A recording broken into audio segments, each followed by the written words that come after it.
In the meantime, joining us now is Associate Professor Brendon O'Connor. He's with the US Studies Centre at the University of Sydney. Brendon O'Connor, welcome. Now, we're here to discuss this decision to go with the military commissions with Khalid Shaikh Mohammed and I think four others. Yes. How much of a blow is this to Barack Obama, considering this fight against Guantanamo was so fundamental to his campaign, his initial campaign? I think on the international front it will be seen as a back down, as another thing that doesn't suggest maybe he should have got the Nobel Peace Prize or as a man who's changing America profoundly. I think the politics of it, though, really aren't his fault. It's the Congress that's very much against these men coming to the United States. It's also the New York City authorities. The New York Mayor Bloomberg, has backed down on the promise to have the trial in New York. So really, politics in America were very much against it. I think Obama could see this on the writing on the wall on this. Eric Holder, I think, looks pretty angry in that clip. Yeah. He wanted the trial to be in New York City. I think they realised what this meant internationally, but the Obama administration has definitely backed down on this. When you say it's not necessarily his fault, it's just the political process that he's got to deal with it, how much of it, though, is a reflection of his inability to follow through with his initial campaign promises because of a lack of support? Well, the Congress will not provide the funds to get these people into a trial in New York City. So the funds are being cut off. Really, all the means to get them across from Guantanamo Bay to the United States is really being cut off. So the hands are tied to a degree. The Obama administration should have maybe acted quicker if it really believed in this. Congress is now controlled by the Republicans. It's not entirely Republicans who are against this. Some Democrats, the Senator from New York, Chuck Schumer, is very much against this trial being held in New York City. So the politics have got out of control, and you could argue that is Obama's fault and the administration's fault, that they should have dealt with this issue earlier on. And looking at it realistically, if he had the political nous, do you think he could have got this through earlier?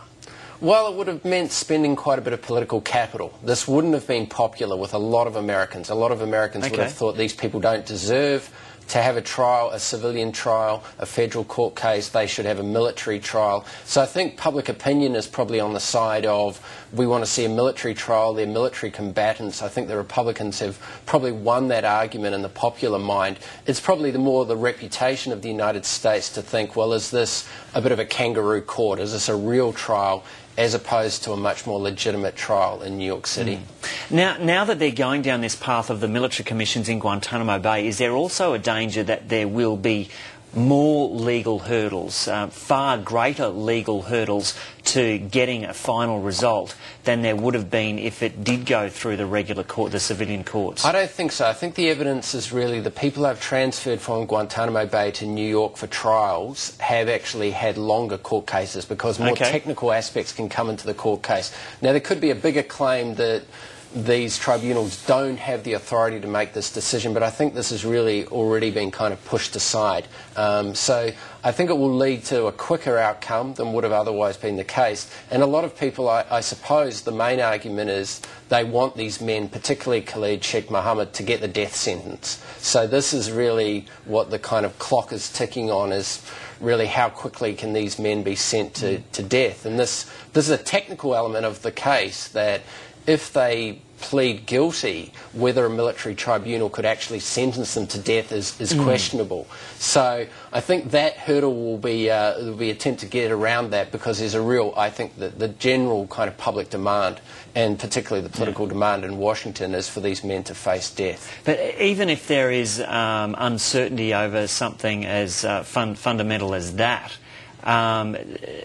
isn't it the case then that this system of going through the military commissions could take a lot longer? There's conflicting commentary out there to what you've just said. Administration officials are conceding cases could drag on for years, with virtually every aspect bringing fresh legal challenges. Basically, we're in for the long haul. Yeah, I mean, it will depend how open the executive, which is the presidency, is to hearing these challenges, whether they become Supreme Court case decisions, and then this will lengthen the process. I think there'll be a want to keep this probably pretty tight and controlled. Whether that can be achieved, I suppose, is arguable.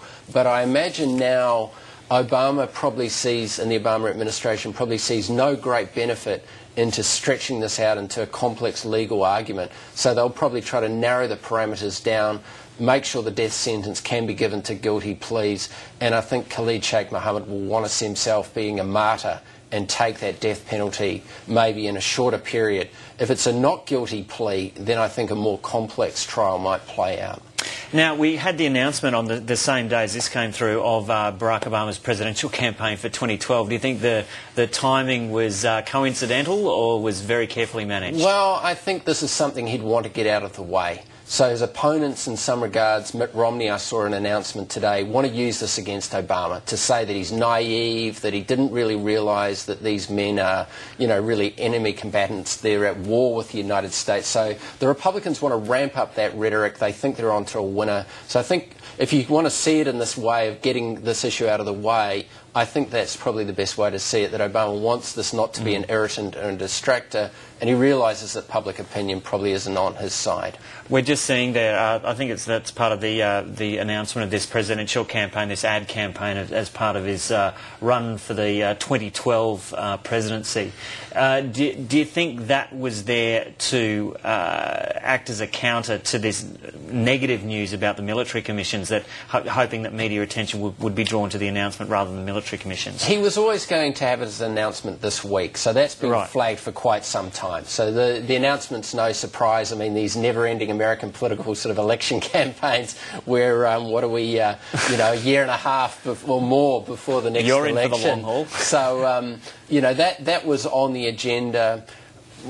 Whether Holder had to make the announcement today or tomorrow or yesterday, that would have been up for grabs. But it was clear that they weren't going to win this one in terms of getting the court case in New York City, and so I think it does get an irritant out of the way. I'd say that would be the somewhat cynical but a probably fair interpretation here.